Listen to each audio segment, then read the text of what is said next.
il professor Michel Delon, che è professore di letteratura alla Sorbona, specialista di illuminismo e di rivoluzione.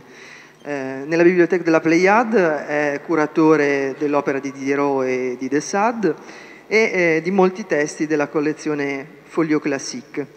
In passato ha testimoniato con i suoi scritti in Magasin Littéraire la vita culturale francese ed oggi continua a farlo partecipando alla Revue de Deux Mondes. Ha diretto il Dictionnaire européen des Lumières, che è stato tradotto anche in edizione statunitense, e vi ricordo fra i suoi principali scritti, saggi, L'idée d'énergie au tournant des Lumières, che è stato tradotto anche in giapponese ed in russo, Le principe de délicatesse, Libertinage et mélancolie au XVIIIe siècle, e infine Diderot, Cul par-dessus tête. Recentemente ha pubblicato con Michel Sajous Sade a Venise, e quindi vi lascio con Michel Delon, Liberté, Égalité et Fraternité. Grazie.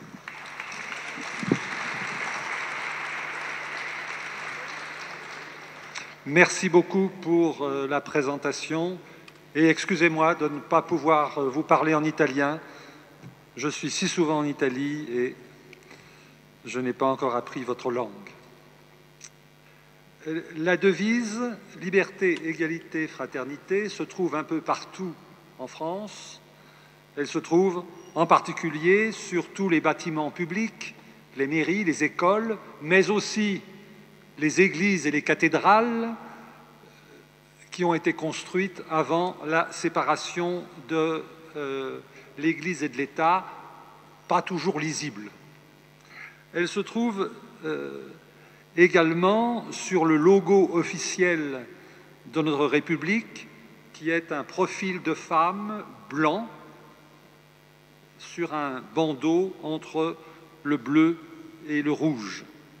Et elle se trouve encore sur nos pièces de monnaie, les dizaines de centimes portent une semeuse, qui est la République Marianne sous forme de femme nourricière, éducatrice, et les pièces d'1 ou 2 euros portent un arbre stylisé entouré par la devise « Liberté, égalité, fraternité ». Cette symbolique apparaît au début de la Révolution française. Au moment même où les femmes sont refoulées de l'espace politique, elles deviennent les allégories de la vie civique. C'est une époque où elles n'ont pas le droit de vote, mais elles ont le droit d'être guillotinées. Et un visage de femme remplace le visage du roi. Les pièces de monnaie s'appelaient des louis. Il est vrai qu'en français, les abstractions sont des féminins.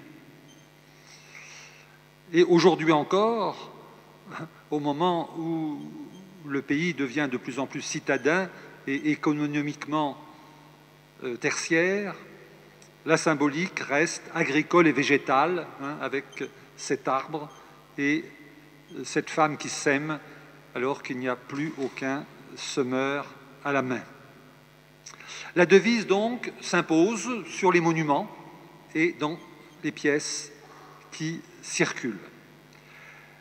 Elle apparaît au début, dès les premières années de la Révolution, mais elle a été officialisée, institutionnalisée en 1848 de manière éphémère, puis de manière pérenne en 1880, au moment où la Troisième République écartait le risque d'une restauration monarchique et trouvait une nouvelle légitimité. Elle a disparu durant les années d'occupation et le régime de Vichy, de 1940 à 1944. Je me souviens encore, enfants de l'après-guerre, des pièces qui étaient d'un alliage extrêmement léger, à base d'aluminium, et on était très étonné de voir à la place de République française, État français, et à la place de liberté, égalité, fraternité, on lisait travail, famille, patrie.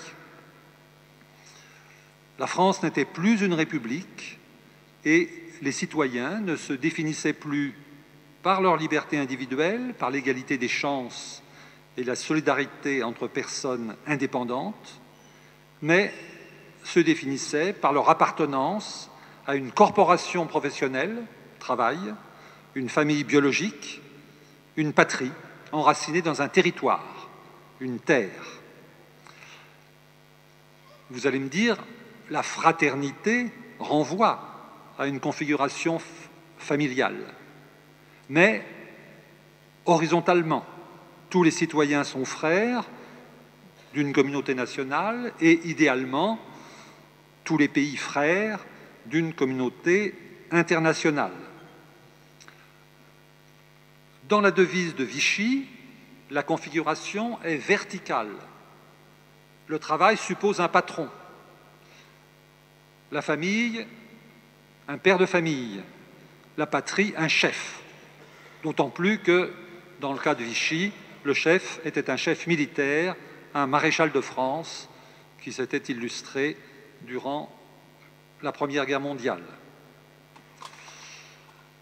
Au début de la Troisième République, un écrivain aux tendances mystiques et conservatrices, Péladan, qui se faisait appeler le Sar Péladan, s'indignait. Ces trois mots que les catholiques ont eu la lâcheté de laisser écrire au fronton des églises sont trois affreux blasphèmes contre le Saint-Esprit. Le vrai nom de la liberté, c'est devoir. Le vrai nom d'égalité, c'est hiérarchie. Le vrai nom de fraternité, c'est charité. La Révolution de 1789 et la Déclaration des droits de l'homme entérinaient en effet le basculement opéré par la philosophie des Lumières, puisque l'image de la lumière au singulier, longtemps religieuse, verticale, descendant du ciel vers la terre,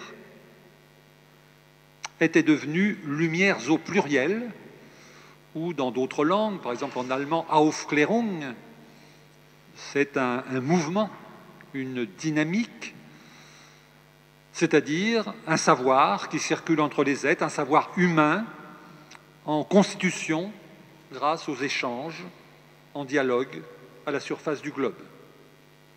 La devise liberté, égalité, fraternité consacre cette horizontalité entre frères rendus égaux par l'abolition du droit d'aînesse. Tous ceux qui ont réfléchi sur l'histoire de la devise républicaine ont noté qu'elle a été lente à se formuler et longue à se fixer. On trouve d'abord le couple de la liberté et de l'égalité qui s'incarne dans les deux premiers moments forts de la Révolution de 89. La prise de la Bastille, le 14 juillet, et l'abolition des privilèges et des droits féodaux, le 4 août. La prise d'assaut puis la démolition d'une vieille forteresse devenue prison d'État aux portes de la capitale manifestent une liberté en actes. Le vote du 4 août abolit les distinctions sociales, établit l'égalité des sujets en train de devenir citoyens. Je vous rappelle la Déclaration des droits de l'homme et du citoyen, adoptée le 26 août 89, article 1er, les hommes naissent et demeurent libres et égaux en droit. Les distinctions sociales ne peuvent être fondées que sur l'utilité commune.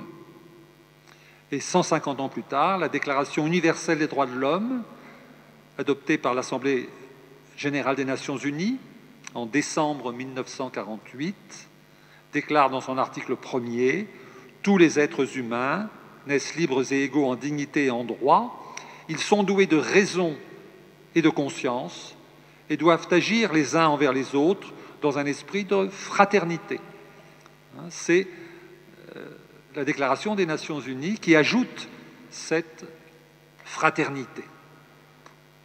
Les historiens ont réuni toute une iconographie de l'époque où la liberté et l'égalité apparaissent comme deux jeunes femmes habillées à l'antique qui tiennent l'une le bonnet phrygien et l'autre une balance ou une équerre ou un niveau de maçon, un instrument pour contrôler l'horizontalité d'un plan. Le bonnet phrygien, souvenir des esclaves affranchis, est devenu le signe de ralliement des manifestants et des émeutiers dès 89. Et un geste transgressif hautement symbolique a été le 20 juin 1792, au moment de la prise d'assaut des Tuileries, château royal où était réfugiée la famille royale venue de Versailles. Le geste donc a consisté à forcer le roi à se couvrir d'un bonnet rouge orné d'une cocarde tricolore, à boire un verre de vin rouge et à crier « Vive la nation !» L'équerre, le niveau de maçon, assure par ailleurs l'égalité entre les citoyens. Donc, la liberté, c'est une force combative, l'égalité, c'est un cadre et une règle. La liberté et l'égalité constituent un couple, parfois conflictuel, en tout cas dynamique. Et je n'ai pas là l'image, mais je vais essayer de vous la décrire. Un peintre qui est devenu célèbre ensuite pour ses batailles napoléoniennes en particulier, Gros, a commencé ici à Gênes, où il était portraitiste et miniaturiste, et il a reçu commande d'un écusson pour la légation de la France auprès de Gênes, et cet écusson qui a été perdu depuis représentait la République en jeune femme, coiffée d'un casque, tunique à l'antique, un sein nu, 3 couleurs, manteau bleu, tunique blanche, ceinture rouge, et elle a à la main droite une pique surmontée d'un bonnet phrygien et la main gauche posée sur un faisceau surmonté par le niveau de maçon. Donc, si la liberté... D'ailleurs, ce matin, je voyais dans un de vos magnifiques musées de la Via Garibaldi une allégorie du XVIIe siècle de la justice, qui, de la même manière, tient une épée et une balance. C'est un peu le même principe allégorique. La liberté, donc, est un droit qu'il faut conquérir, puis défendre, éventuellement par les armes. L'égalité est un principe fondateur et fédérateur de la vie en commun. Je viens d'évoquer cette tradition iconologique, elle est un peu bousculée au moment de la Révolution, et les symboles se superposent ou n'ont pas toujours le même sens. La réunion des États généraux, d'où va sortir l'Assemblée constituante, puis l'égalité devant l'impôt, la Déclaration des droits de l'homme, ont suggéré l'utilisation du triangle équilatéral ou de triade ou de trinité. Ce principe de la Trinité, longtemps porté par la théologie chrétienne, renouvelé par la symbolique des francs-maçons, s'incarnait dans les trois ordres de la nation telle qu'elle était conçue autrefois, le clergé, la noblesse et le tiers-état, qui, aux États généraux, votaient de manière indépendante, puis ont demandé à être égaux, puis à voter ensemble. Et on retrouve cette trinité dans les trois couleurs du drapeau qui devient tricolore, le blanc de la monarchie étant entouré par le bleu et le rouge de la ville de Paris. Et lorsque David entreprend un tableau un siècle après le serment du jeu de paume, le serment par lequel tous les députés aux États généraux, se proclamant assemblée constituante, jurent de ne pas se séparer avant d'avoir donné au pays une constitution.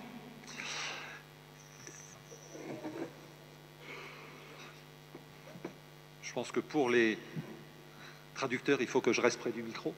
Il fait converger tous les bras du serment vers le président qui est Bailly, un astronome, avec une symbolique de ce métier qui fait que le nouvel ordre politique prétend ou veut se conformer à l'ordre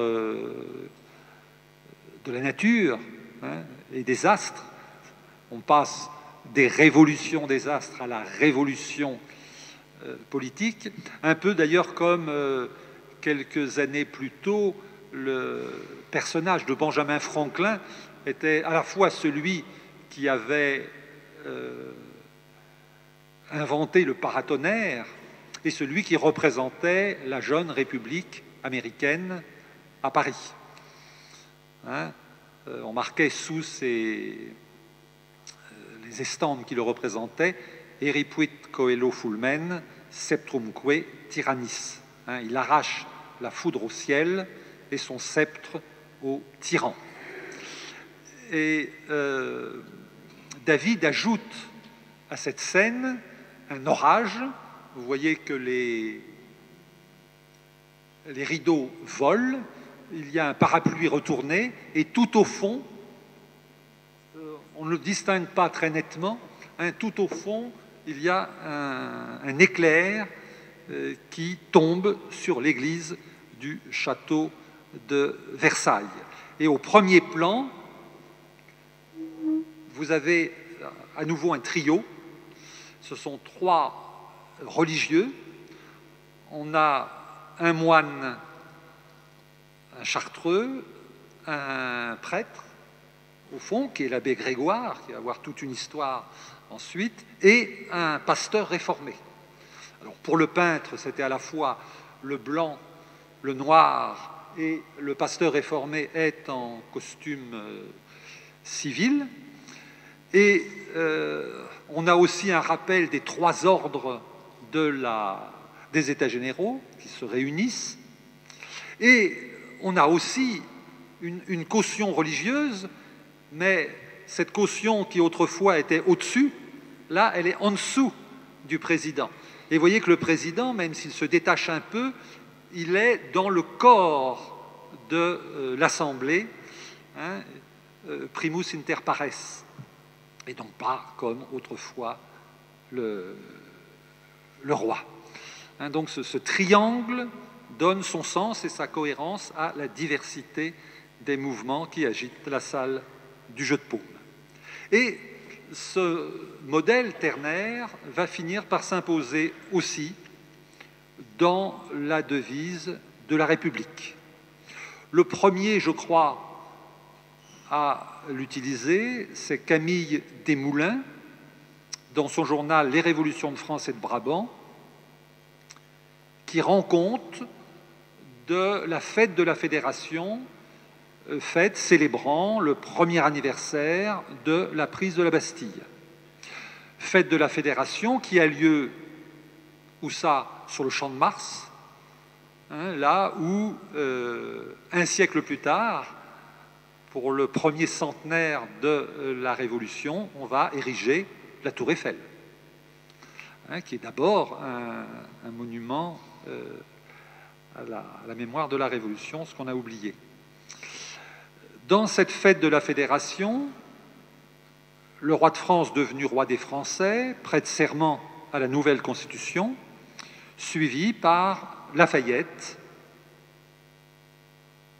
commandant la garde nationale, c'est-à-dire une garde qui ne dépend plus du roi, mais l'ensemble des citoyens devenant soldats. Et, je cite Camille Desmoulins, « Après le serment, ce fut un spectacle touchant de voir les soldats citoyens se précipiter dans les bras l'un de l'autre en se promettant liberté, égalité, fraternité. » Et quelques mois plus tard, en décembre 1790, Maximilien Robespierre prononce un discours au Club des Jacobins sur l'organisation de ces gardes nationales. Discours qui reprend ensuite à la tribune de l'Assemblée. Il souhaite que ces gardes soient effectivement des soldats citoyens et ne risquent pas de se constituer en armée de métier ou en armée se séparant de la nation. Et pour manifester cette union de la nation et de cette armée, il propose toute une série d'éléments réglementaires, et en particulier sur l'habillement. On lira la devise « Le peuple français », et en dessous « Liberté, égalité, fraternité ». Les mêmes mots devront être inscrits sur les drapeaux qui porteront les 3 couleurs de la nation. Donc, dans ces 2 citations, dans la bouche ou sous la plume de Camille Desmoulins et de Robespierre, la fraternité apparaît comme le 3e terme de la devise. Mais ce qui me frappe, c'est que c'est dans un contexte militaire et viril, hein, pour marquer une fraternité d'armes ou une communauté d'intérêts entre le peuple et son armée, là encore, un peuple dont seule la partie masculine vote. Et encore, pas tous, j'en dirai un mot tout à l'heure.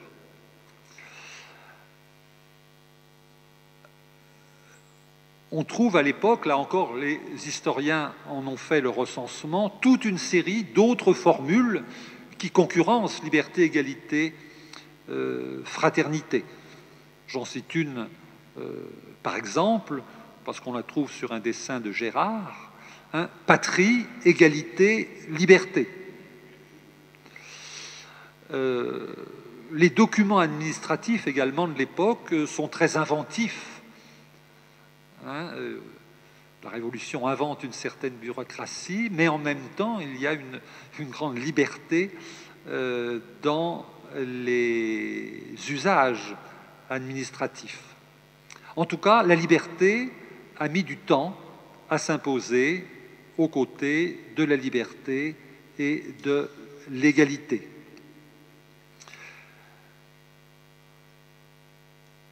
La chute de la monarchie, la proclamation de la République font apparaître une formule, en particulier à Paris et dans le département nouvellement créé de la Seine,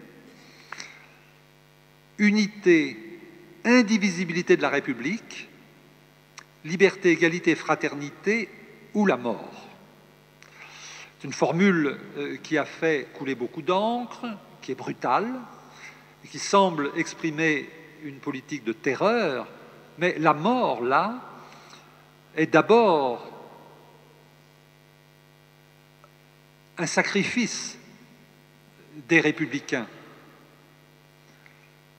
Donc c'est moins une menace pour les ennemis de la République qu'un engagement à se sacrifier pour l'idéal révolutionnaire. Un peintre moins connu que David, Jean-Baptiste Regnault, présente tardivement au salon de 1795 une grande allégorie, comme l'époque les aime, qui est un peu décalée en 1795 sans doute, intitulée « La liberté ou la mort », conservée aujourd'hui à la Kunsthalle de Hambourg. Vous avez le génie de la France, un garçon aux ailes déployées avec une petite flamme sur la tête, qui montre le choix qui s'offre aux citoyens. Ou bien la liberté, sous les traits d'une jeune femme, qui tient un bonnet phrygien d'une main et le niveau de maçon de l'autre, et qui a à ses pieds un faisceau, le faisceau de l'unité, de la fraternité. Et de l'autre côté, le dilemme, c'est ces valeurs nouvelles, ou bien la mort sous la forme d'un squelette avec sa faux, cette mort acceptée héroïquement par les défenseurs de la patrie. En fait, on le sait, le danger, c'est que ce sacrifice se renverse en une mort infligée aux ennemis de la patrie. Et il est temps de s'interroger rapidement sur chacun de ces trois mots, les trois idées, dont la force symbolique à chaque fois recouvre des tensions, parfois des contradictions. On sait encore jusqu'à aujourd'hui que l'efficacité d'un mot se nourrit de telles tensions, de telles contradictions. Liberté. Le grand théoricien de la chose politique, Montesquieu, au XVIIIe siècle, Montesquieu disait « Il n'y a point de mot qui ait reçu plus de différentes significations et qui ait frappé les esprits de tant de manières que celui de liberté. » Et cette liberté, elle consiste, d'après lui, il s'agit de la liberté politique dans ce cas, à pouvoir faire ce que l'on doit vouloir et à n'être point contraint de faire ce que l'on ne doit pas vouloir. Donc la liberté, c'est le droit de faire tout ce que les lois permettent. Mais ce même Montesquieu, l'auteur de l'Esprit des lois, est aussi le romancier des lettres persanes. Et la dernière lettre, c'est une femme qui l'écrit, une des épouses du persan venu en France, Uzbek, qui dénonce sa situation de femme, parmi d'autres femmes du harem, et qui écrit au moment de se suicider à celui qui est donc son mari, son époux et maître: « Comment as-tu pu penser que je fusse assez crédule pour m'imaginer que je ne fusse dans le monde que pour adorer tes caprices, que pendant que tu te permets tout, tu eusses le droit d'affliger tous mes désirs. Non, j'ai pu vivre dans la servitude, mais j'ai toujours été libre. J'ai réformé tes lois sur celles de la nature, et mon esprit s'est toujours tenu dans l'indépendance. » Extraordinaire déclaration d'une femme qui se réclame d'une liberté naturelle contre toutes les lois civiles, en particulier celle de son pays, qui autorisait la polygamie.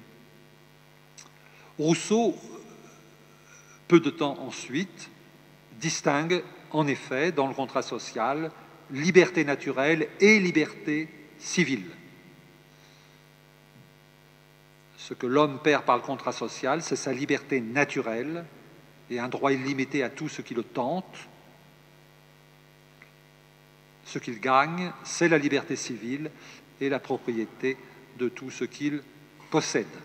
Donc, la liberté naturelle n'aurait de borne que nos propres forces individuelles, alors que la liberté civile est limitée par la volonté générale et consacrée par la loi.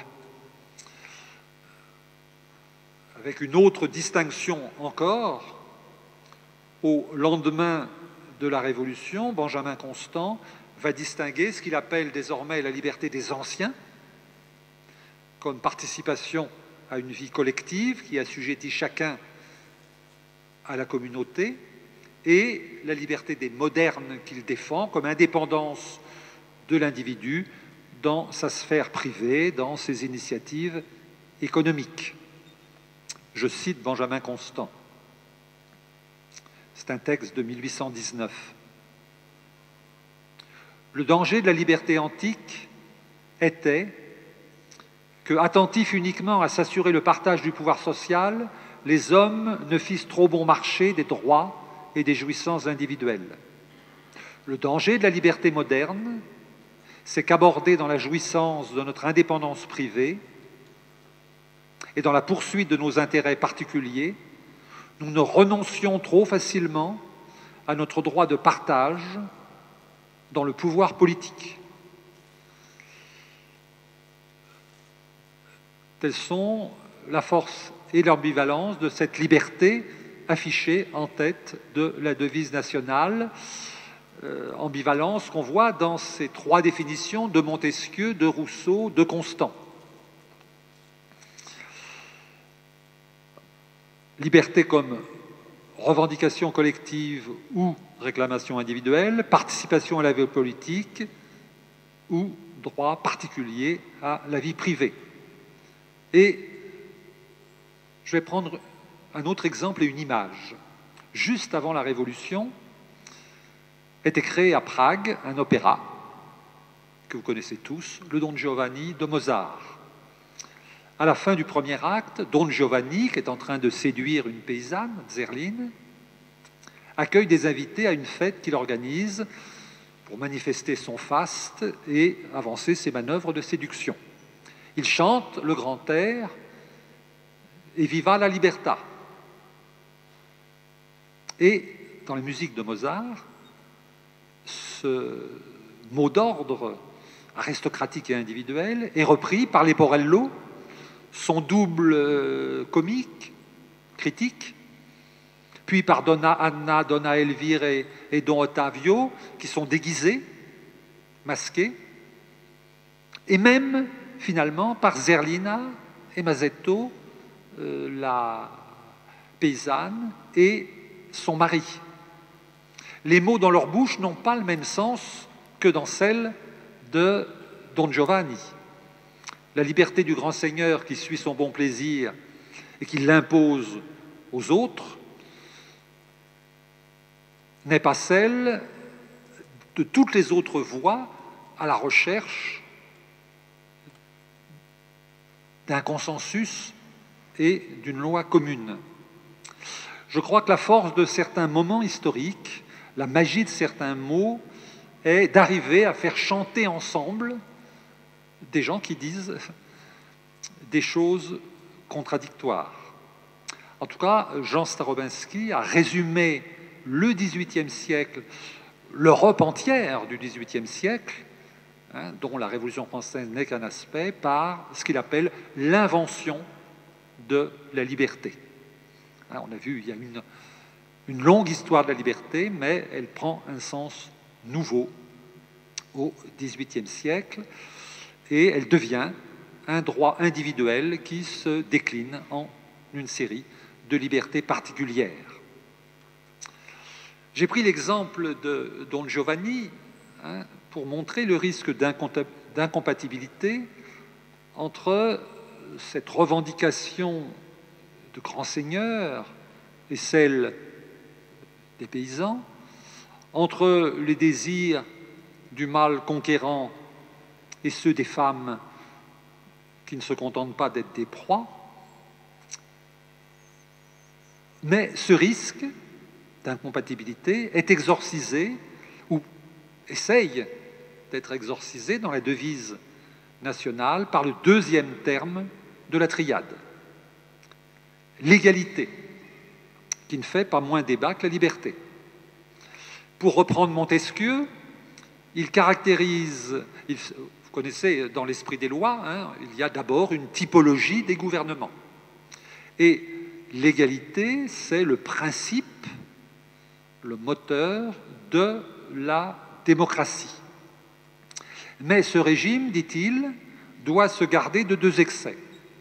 L'esprit d'inégalité, bien évidemment, qui va mener à l'aristocratie ou au gouvernement d'un seul, mais également ce qu'il appelle l'esprit d'égalité extrême, qui conduit au despotisme d'un seul, comme le despotisme d'un seul finit par la conquête. Et pour expliquer cette notion d'égalité extrême, Montesquieu lui consacre un chapitre. Les chapitres de l'Esprit des lois sont relativement courts. Donc on a un chapitre où on lit « Dans l'esprit de nature, les hommes naissent dans l'égalité, mais ils ne sauraient y rester. La société la leur fait perdre et ils ne redeviennent égaux que par les lois. » C'est bien sûr, là encore, Rousseau qui va reprendre la question peu de temps après en répondant à une question formulée par une académie de province. Quelle est l'origine de l'inégalité parmi les hommes et si elle est autorisée par la loi naturelle? Il y répond à cette question de manière radicale en dénonçant la propriété privée comme perte de l'égalité primitive et aliénation qui a fait basculer l'histoire des hommes.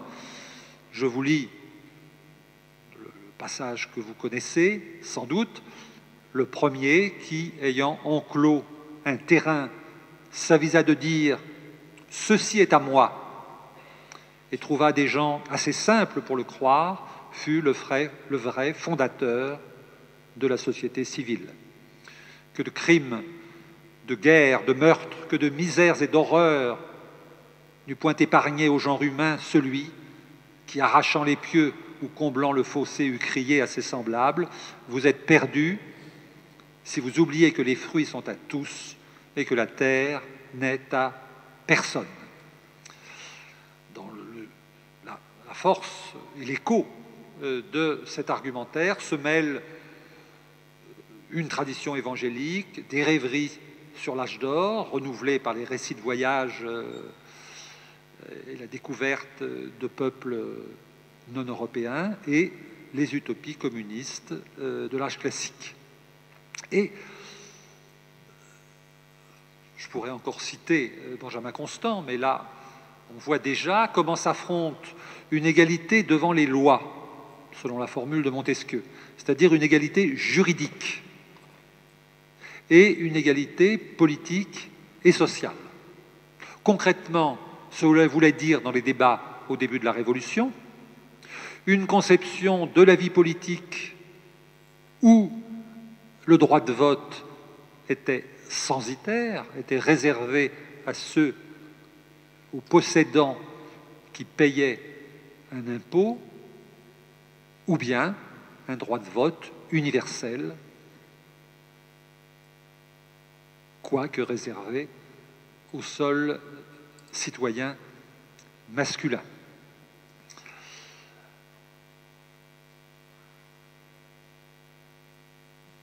Un des derniers moments de manifestation populaire de la Révolution, c'est l'insurrection en 1797 de la conspiration des égaux de Gracchus Babeuf et ce n'était pas un Génois mais un Toscan, Philippe Buonarroti, qui se réfère à l'égalité pour renverser ce qu'il juge être une perversion de l'élan premier de la Révolution.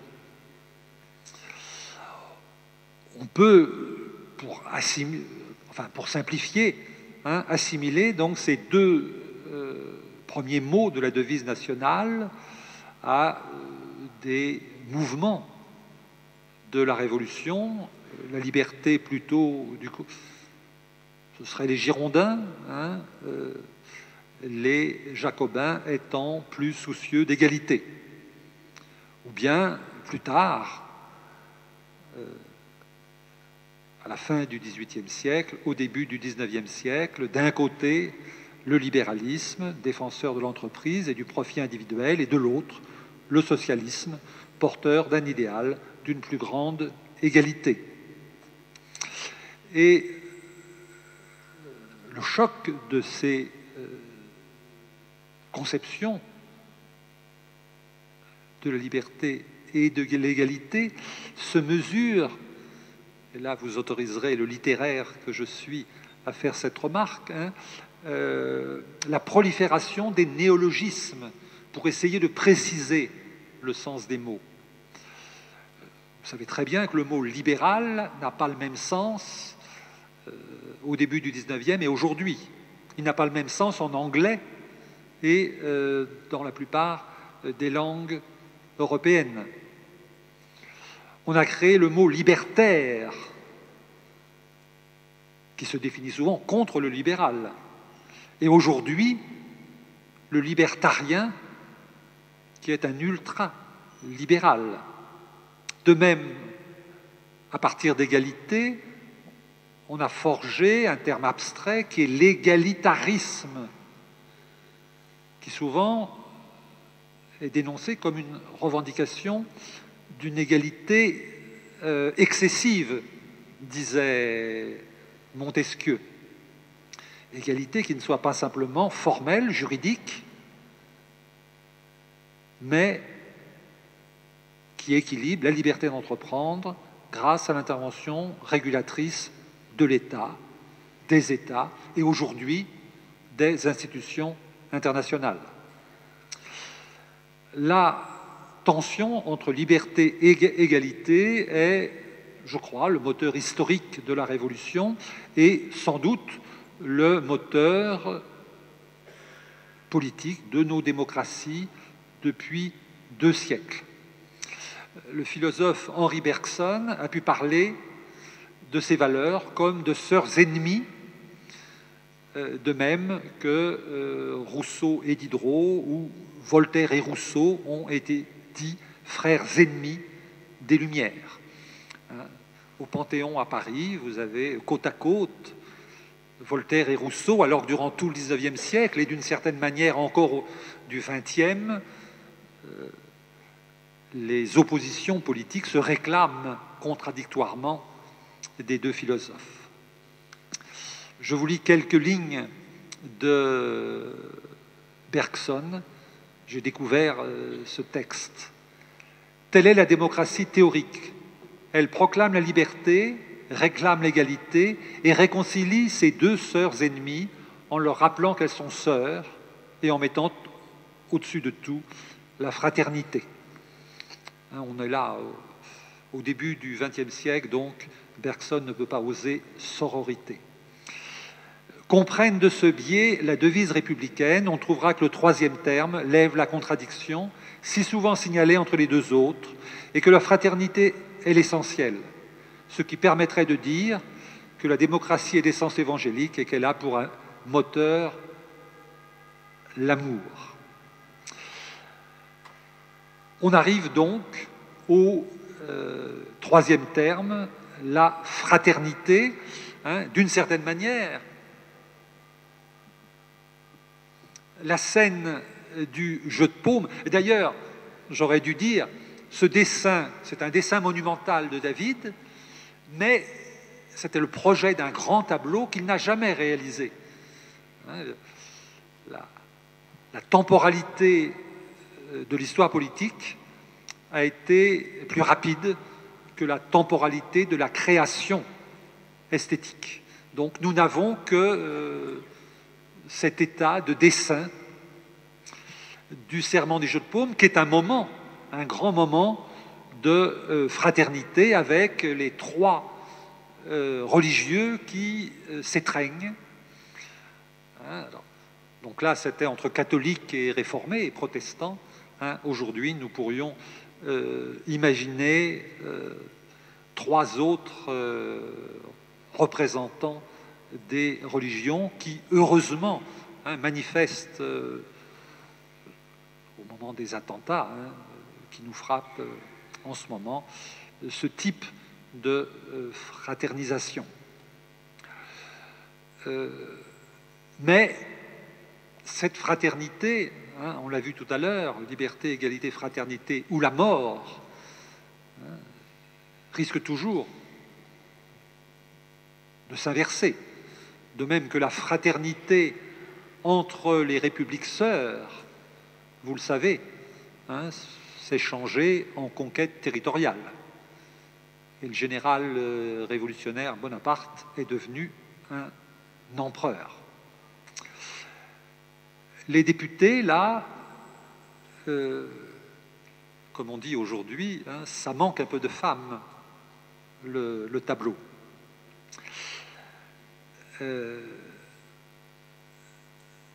C'est le moment aussi, la Révolution, où l'on a accusé hein,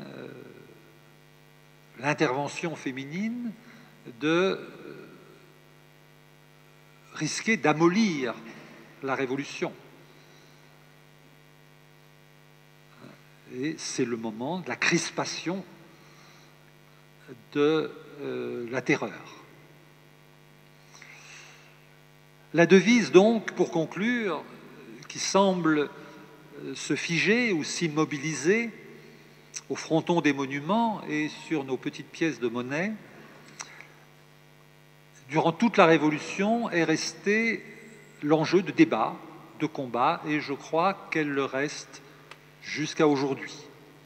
On ne cesse de faire appel à la devise pour dénoncer les atteintes à la liberté, les inégalités, les défauts de solidarité. Par exemple, il y a quelques années, un essai s'intitulait « Liberté, égalité, discrimination » qui rappelait ceux et celles qui ont été victimes d'exclusion au cours des 2 siècles de notre histoire nationale. Une fois encore, donc les femmes qui ont dû attendre 1 siècle et demi le droit de vote que les hommes obtiennent pour la première fois au moment de la Révolution,